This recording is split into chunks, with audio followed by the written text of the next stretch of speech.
इसकी मैं उम्मीद करता हूँ आप लोग सही होंगे और अपनी तैयारी भी काफ़ी ज़बरदस्त, काफ़ी शानदार तरीके से चल रही होगी। गाइस, जीएस पेपर 4 का यहाँ पे आपका क्वेश्चन पेपर आ चुका है, यूपीएससी सीएसई मेंस 2022 का, और ये है आपका एथिक्स का पेपर। एंड देन इसमें देखने वाले हैं किस तरीके का क्वेश्चन है, कितना ज़्यादा क्लिष्ट क्वेश्चन पूछा गया है, इसके ऊपर बात करेंगे। और जो भी लर्नर्स जो भविष्य में एग्ज़ाम देने वाले हैं 2023 में, उनको अपने प्रिपरेशन में किस तरीके से स्ट्रैटेजी अपनाना चाहिए, इसके ऊपर भी बातचीत करने वाले हैं। तो वीडियो को शुरू करूँ उससे पहले आप इस चैनल पर नए हैं तो चैनल को सब्सक्राइब कर लेना, बेल आइकन को प्रेस कर लेना आप सभी, ताकि कोई भी अपडेट्स आपसे मिस ना हो, ठीक है ना। तब पहला क्वेश्चन हम देखते हैं, इसमें खंड ए और बी होता है। तो खंड ए में पहले हम क्वेश्चन देखते हैं कि नंबर ऑफ़ क्वेश्चंस कितने हैं और क्या क्या क्वेश्चन में आया हुआ है। तो देखिए, बुद्धिमानी में निहित है कि जिसका ध्यान रखा जाए और क्या अनदेखा किया जाए।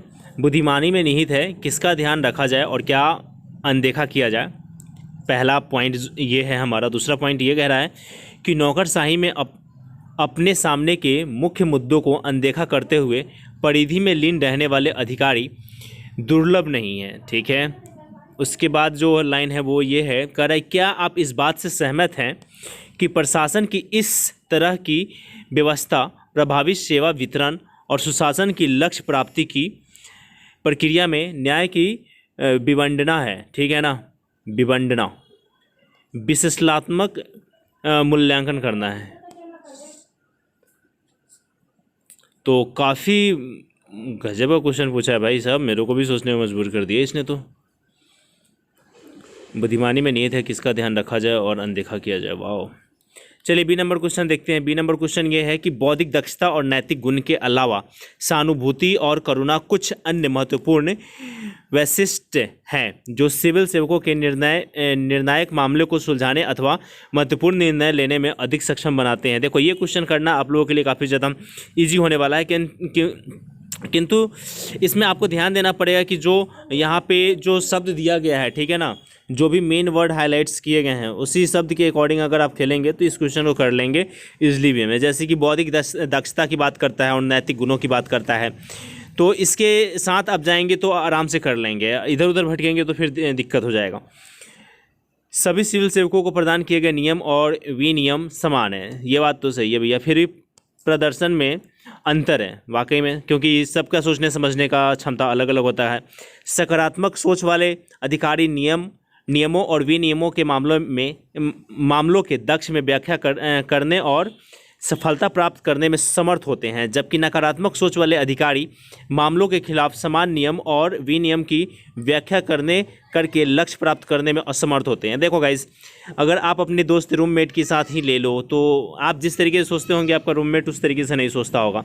तो हर सिविल सेवक का भी उसी तरीके से काम होता है, वो जिस तरीके से सोच सकता है अगला ऑफिसर उस तरीके से नहीं सोच सकता है, ठीक है ना। तो इसी चीज़ पे इसको डिस्कस करना है। तो एथिक्स का काफ़ी कोर कॉन्सेप्ट से क्वेश्चन सब बनाए गए हैं। यह माना जाता है, बी नंबर देखिए, यह माना जाता है कि मानवीय कार्यों में नैतिकता का पालन किसी संगठन या व्यवस्था के सुचारू कामकाज को सुनिश्चित करेगा। ये तो बिल्कुल सही बात है। नैतिकता जो है वहाँ से नैतिकता से क्वेश्चन तो बनते ही बनते हैं और इसी तरीके के बनते हैं। तो नैतिकता मानव जीवन में किससे बढ़ावा देना चाहती है, दिन प्रतिदिन के कामकाज में, उनके सामने आने वाले संघर्षों के समाधान में नैतिक मूल्य किस प्रकार सहायता करते हैं। तो 150 शब्दों में क्वेश्चन लिखना है। उसके बाद हम आते हैं क्वेश्चन नंबर 3 पे, और इसमें भी आपके ए बी सी 3 इसमें क्वेश्चन दिए गए हैं और 150 शब्दों में लिखना है इसको। और कोटेशन से क्वेश्चन है। मैंने आपको कई बार कहा है कि देखो गाइस, कोटेशन से क्वेश्चन बहुत ही ज़बरदस्त बनता है। तो पहले पार्ट में आपने ऐसे क्वेश्चंस देखे जो लगभग लग रहा होगा कि ऊपर से जा रहा है, लेकिन ये वाले जो 3 नंबर में प्रत्येक उदाहरण का आपके विचार से क्या अभिप्राय है, ठीक है ना। तो यहाँ पे जो भी क्वेश्चंस आपको दिए जाएंगे वो सारे ऐसे क्वेश्चन होंगे जिसको आपको लगेगा कि हाँ आप इसको काफ़ी अच्छे से लिख सकते हो, काफ़ी खूबसूरत तरीके से लिख सकते हो क्या।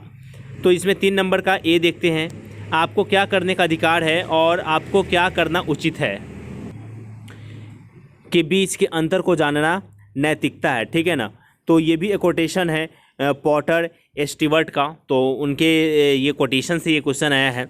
उसके बाद डॉक्टर एपीजे अब्दुल कलाम जी के कोटेशन से क्वेश्चन आया है कि अगर किसी देश को भ्रष्टाचार मुक्त होना है और खूबसूरत दिमागों का देश बनाना है तो मैं दृढ़ता से मानता हूं कि 3 प्रमुख सामाजिक सदस्य हैं जो बदलाव ला सकते हैं, वो है पिता, माता और शिक्षक। वाकई में पिता माता और शिक्षक का किसी भी व्यक्ति के व्यक्तित्व जीवन में बहुत बड़ा योगदान होता है और इस चीज़ को आप लोग बहुत अच्छे से समझ भी पा रहे होंगे। आपकी सफलता का आकलन इस बात से हो कि इसे पाने के लिए आपको क्या छोड़ना पड़ा है। ये तो वाकई में बहुत ही दिल छूने वाली बात है।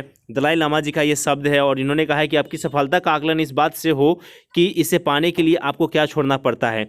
जो भी यूपीएससी का लर्नर है, जो भी कैंडिडेट हैं, उनको ये क्वेश्चंस बहुत अच्छे से वो टैकल कर सकते हैं इसको। 4 नंबर में ए, बी और सी भी है शायद इसमें, तो पहले ए और बी देखते हैं।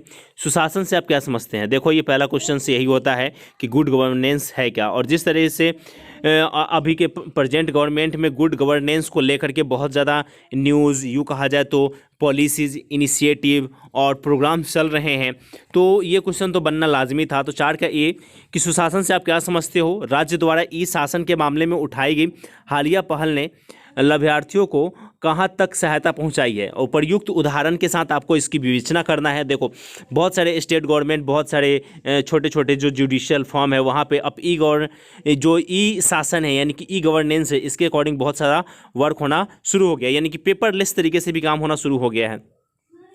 बी नंबर देखिए, तो देखो भैया 5G के ज़माने में हो और इस तरीके क्वेश्चन ना बने तो ये इम्पॉसिबल सा लगता है।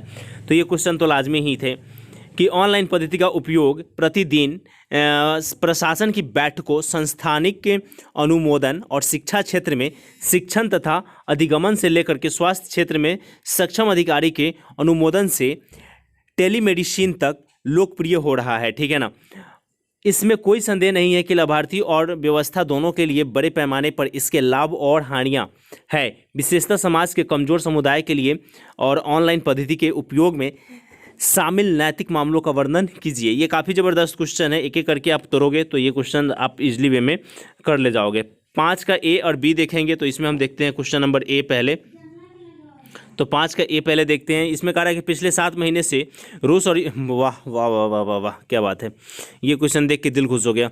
पिछले 7 महीने से रूस और यूक्रेन के बीच में युद्ध जारी है। विभिन्न देशों ने अपने राष्ट्रीय हितों को ध्यान में रखते हुए स्वतंत्र स्टैंड लिया है और कार्यवाही की है। हम सभी जानते हैं कि मानव त्रासदी समेत समाज के विभिन्न पहलुओं पर युद्ध का अपना असर रहता है। वे कौन कौन से नैतिक मुद्दे हैं जिन पर युद्ध शुरू करते समय और अब तक इसकी निरंतरता पे विचार करना महत्वपूर्ण है। इस मामले में दी गई स्थिति में शामिल नैतिक मुद्दों का औचित्यपूर्ण वर्णन कीजिए।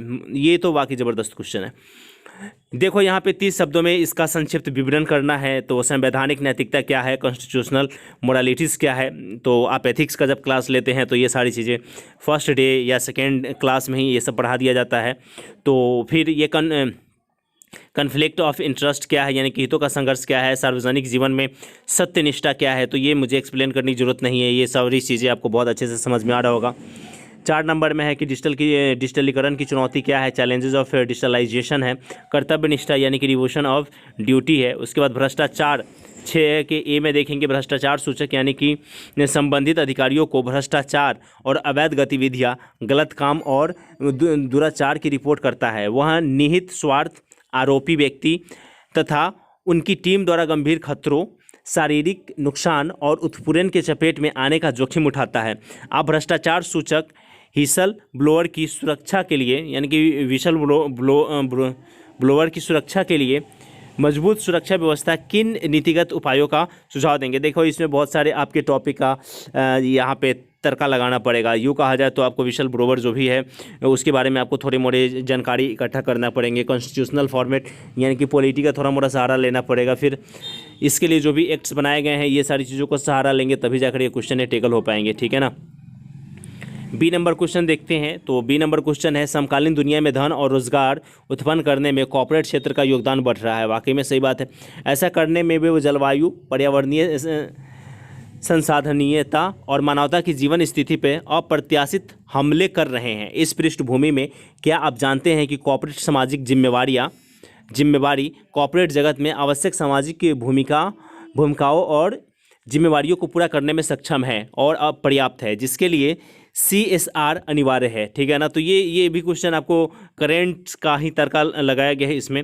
सेक्शन बी, इसमें आपको पता है कि देखो भैया ये केस स्टडी होता है और केस स्टडी करने में काफ़ी ज़्यादा मज़ा आता है। तो ये केस स्टडी को पढ़ते हैं और देखते हैं कि ये केस स्टडी किस तरीके का है और कितना हार्ड है। प्रभात एक प्रतिष्ठित बहुराष्ट्रीय कंपनी स्टर्लिंग इलेक्ट्रॉनिक लिमिटेड में उपाध्यक्ष के रूप में कार्यरत था। तो एक व्यक्ति है प्रभात और वो बहुराष्ट्रीय कोई कंपनी है, वहाँ पे वह एक उपाध्यक्ष है, ठीक है ना।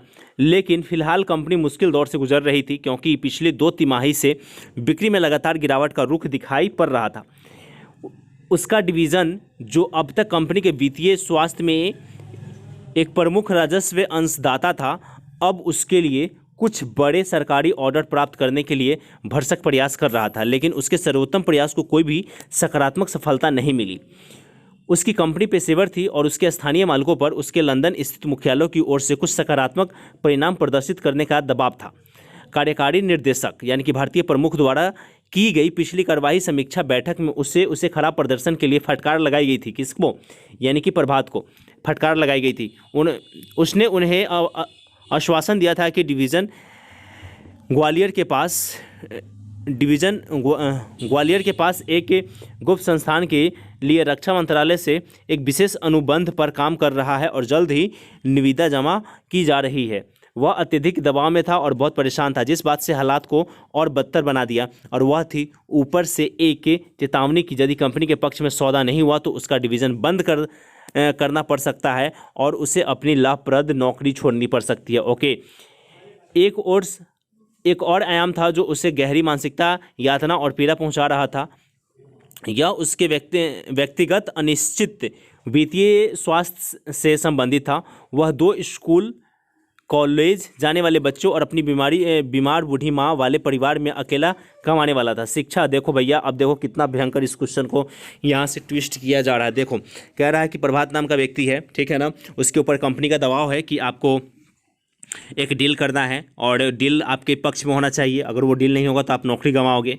अब इसके घर का हालिया स्थिति ये है कि मतलब कि इसके घर में स्कूल जाने वाले और कॉलेज जाने वाले 2 बच्चे भी हैं और एक बूढ़ी माँ है जो बीमारी से ग्रसित है, ठीक है ना। और ये परिवार में अकेला व्यक्ति है जो कमाने वाला है। अभी तक का सारांश यही है। शिक्षा व चिकित्सा पर भारी खर्च के कारण उसके मासिक वेतन वाले पैकेट पर भारी दबाव पड़ रहा था। बैंक के लिए, देखो अब बैंक से उसने लोन भी ले रखा है, तो बैंक के लिए गृह ऋण के लिए नियमित EMI अपरिहार्य थी। चूक करने पर उसे गंभीर कानूनी कार्रवाई के लिए उत्तरदायी होना होगा। देखो कितना ट्विस्ट है इस क्वेश्चन में ऊपर, और ये चाहता है कि कोई चमत्कार हो जाए ताकि सब कुछ ठीक हो जाए, ठीक है ना। तो उसके बाद क्या होता है कि अचानक घटनाक्रम में एक बदलाव आ जाता है और बदलाव क्या होता है कि उसके सचिव जो हैं वो बताते हैं कि एक सज्जन सुभाष वर्मा उनसे मिलना चाहते हैं क्योंकि उन्हें कंपनी में प्रबंधक के पद में दिलचस्पी है जिसे कंपनी को भरना है। पुनः उसने उसे संज्ञान में लिया कि उसका आत्मवृत्ति रक्षा मंत्री के कार्यालय के माध्यम से प्राप्त हुआ है।